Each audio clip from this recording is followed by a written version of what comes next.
ट्रेनच्या टॉयलेटमधून येत होता विचित्र आवाज. आरपीएफ जवानानं दरवाजा तोडताच दोन तरुणी आणि असं एकमेकींसोबत असं घृणास्पद प्रकार. जे दिसलं ते पाहून सगळेच शॉक. विश्वास बसेना झाला. नेमकं काय सुरू होतात?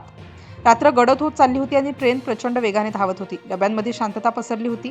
काही प्रवासी गाढ झोपेत होते तर काही मोबाईलवर व्हिडिओ पाहत होते. बाहेर अंधार दाटलेला, आत मंद लाईट, सगळं काही अगदी नेहमीसारखं वाटत होतं. पण या शांततेतच एक अशी गोष्ट घडत होती जी पुढे संपूर्ण डब्याचं वातावरण बदलून टाकणार होती. एका टोकाला असलेल्या टॉयलेट जवळून जाताना अचानक एक विचित्र आवाज कानावर पडला.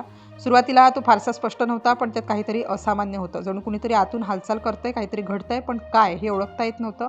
आवाज कधी मंद, कधी अचानक जोरात, त्यामुळे अधिकच संशय निर्माण होत होता. गस्त घालत असलेल्या जवानाचं लक्ष त्या आवाजाकडे गेलं. तो थांबला, पुन्हा ऐकू लागला. आवाज पुन्हा आला. आता तो अधिक स्पष्ट वाटत होता. काहीतरी चुकतंय हे त्याला जाणवलं.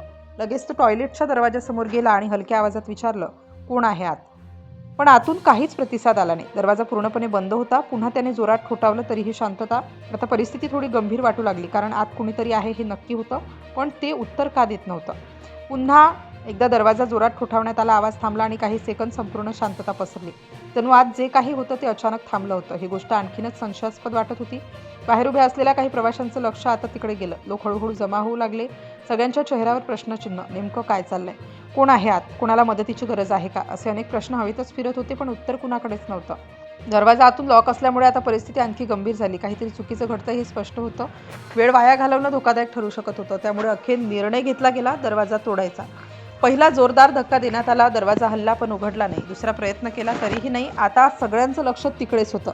वातावरणात तणाव वाढतच चालला होता. तिसऱ्यांदा पूर्ण ताकदीने धक्का देण्यात आला आणि अखेर दरवाजा तुटून उघडला. दरवाजा उघडताच आत जे दृश्य दिसलं ते पाहून काही क्षण सगळे स्तब्ध झाले. कुणालाही लगेच काही प्रतिक्रिया देता आली नाही. जणू वेळ काही क्षणांसाठी थांबली होती. डोळ्यांवर विश्वास बसत नव्हता. काही प्रवासी मागे सरकले. काही जण आश्चर्याने एकमेकांकडे पाहू लागले. जवानही क्षणभर गोंधळून गेले. त्यांनी जे अपेक्षित केलं होतं ते अजिबात नव्हतं आणि जे दिसत होतं ते अधिकच धक्कादायक होतं. टॉयलेटच्या आतलं दृश्य पाहून सगळ्यांच्या अंगावर काटा आला. आत दोन लहान मुली होत्या. दोघीही प्रचंड घाबरलेल्या, रडत होत्या. त्यांचा तोच आवाज बाहेर येत होता जो सगळ्यांना विचित्र वाटत होता. त्या इतक्या घाबरल्या होत्या की त्यांना काहीच समजत नव्हतं. डोळ्यात पाणी, चेहऱ्यावर भीती आणि शरीर थरथरत होतं. पण काहीतरी सांगण्याचा प्रयत्न त्या करत होत्या, पण शब्द बाहेर येत नव्हते. क्षणात सगळं स्पष्ट झालं. कोणताही घृणास्पद प्रकार नव्हता, पण परिस्थिती खूप गंभीर होती. त्या दोघींना कोणीतरी तिथे बंद करून ठेवलं होतं हे समजताच सगळे हादरले. जवानांनी त्यांना बाहेर काढलं, त्यांना पाणी दिलं, शांत केलं, पण त्या इतक्या घाबरल्या होत्या की नीट बोलूही शकत नव्हत्या.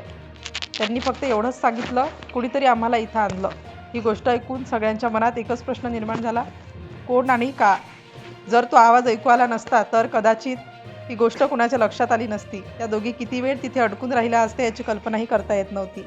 ही घटना फक्त धक्का देणारी नव्हती, तर अनेक मोठे प्रश्न उपस्थित करणारी होती.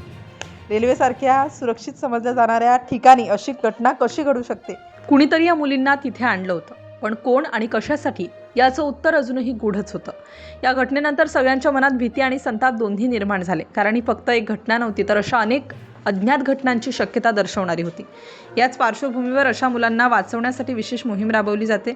अनेक वेळा अशाच प्रकारे मुलांना शोधून त्यांना सुरक्षित ठिकाणी पोहोचवलं जातं. त्या रात्रीही तसंच झालं. एका छोट्या आवाजामुळे 2 जीव वाचले आणि म्हणूनच कधीकधी अगदी छोटासा संशयही मोठं सत्य उघड करू शकतो.